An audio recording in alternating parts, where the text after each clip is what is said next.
Hello, this is Notaspringchick, and we're going to continue the series on how to buy a house or how to sell your house.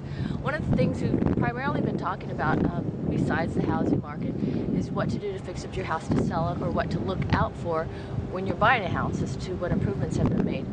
But there are some times when you don't have to really do much when you're trying to sell your house, and you're going, why would that be? Well, when a house is for a tear down.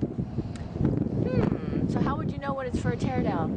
Well, a good idea would be if your house, or the house you're looking at, is in much worse condition than the houses surrounding it, it hasn't been maintained, or is of much lower value.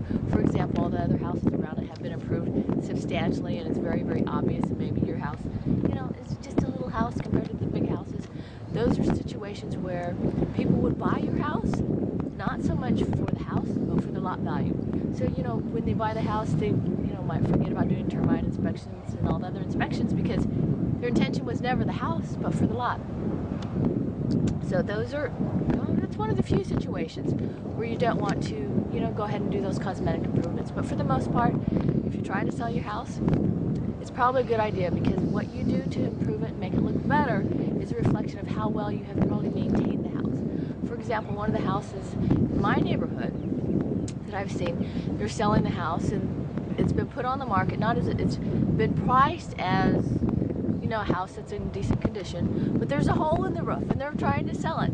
And part of it is I know, because I've been around, that they haven't maintained it that well. Well, when you put your house on sale and there's a hole in the roof, it kind of makes it obvious to everyone else, especially when it's not priced like it's a tear down, that you probably haven't maintained it that well.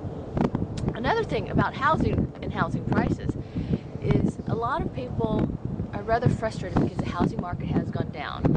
Well, that's a lot of people, because whenever it goes down, there's also a lot of opportunities. Because if you think about housing prices, it doesn't just increase double digit all the time, although some people may think it does. Housing markets go up and down with the times. And so even though you may think the trend is like that, it may actually go like this, up and down. So gone are the days where people were buying houses on spec, or just because they heard a house was for sale, and they're crossing their fingers, they put an offer in and they hope that it's a good time, or maybe it was just the right time for them to buy. But now is the time when you may want to watch it a little bit closer, because financing has dried up a little bit more. But kind of plan your strategies, because before, where houses might sell in, say, 4 to 6 weeks average, or virtually overnight with multiple offers, now it may take 3 months, 6 months, even longer. So just know that if you're selling your house, you can expect that, and don't get too frustrated. Also, if you're buying a house and you see a house that's been on the market for 3 months, 6 months, don't be surprised. It also doesn't mean that now's the time to put in a really lowball offer, because I've been speaking with real estate agents, and they put the house up, they were really happy, they got multiple offers, but all their offers that they got were lower, substantially lower than, of course, what they priced it out for. And then there's also the case, now this is really surprising to me, is a real estate agent found out that they had put the house on the market for too low of a price. And so when the offer was put in at full value, I know, because they thought it was a good deal, and there were multiples, they countered higher than what the initial listing price was.